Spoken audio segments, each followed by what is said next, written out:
വീട്ടിലിരുന്ന് ബോറടിച്ചപ്പോൾ വെറുതെ വല്യമ്മയുടെ വീട്ടിലോട്ട് പോകാമെന്ന് വിചാരിച്ചു. അതായത് അമ്മയുടെ ചേച്ചിയുടെ വീട്ടിലോട്ട്. അവിടെ ചെന്നപ്പോഴാണ് അറിഞ്ഞത് ഇന്ന് അവരുടെ വെഡ്ഡിങ് ആനിവേഴ്സറി ആയിരുന്നു എന്നുള്ളത്. അങ്ങനെ അവർ അമ്പലത്തിലൊക്കെ പോയിട്ടാട്ടോ വന്നത്. അങ്ങനെ പുറത്തൂടെ വെറുതെ നടന്നപ്പോഴാണ് മാവിൽ നിറയെ മാങ്ങ നിൽക്കുന്നത് കണ്ടത്. എനിക്കിങ്ങനെ മാങ്ങ നിൽക്കുന്ന കാണാൻ ഭയങ്കര ഇഷ്ടമാട്ടോ. അങ്ങനെ മുകളിൽ കയറി നോക്കിയപ്പോൾ ഒരുപാട് കോവയ്ക്കയുണ്ട്.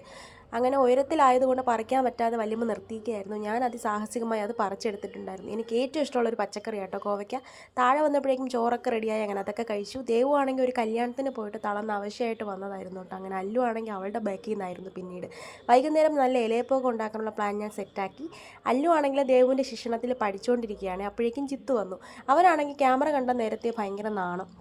ഇത് വല്യച്ഛൻ്റെ ഏറ്റവും ബെസ്റ്റ് ഫ്രണ്ട്. വല്യച്ഛനെ ഞാൻ കാണാൻ തുടങ്ങിയ കാലം മുതലേ മാമൻ വല്യച്ഛൻ്റെ കൂടെ ഉണ്ട് കേട്ടോ. അങ്ങനെ കേക്കൊക്കെ മുറിച്ചു സന്തോഷത്തോടെ.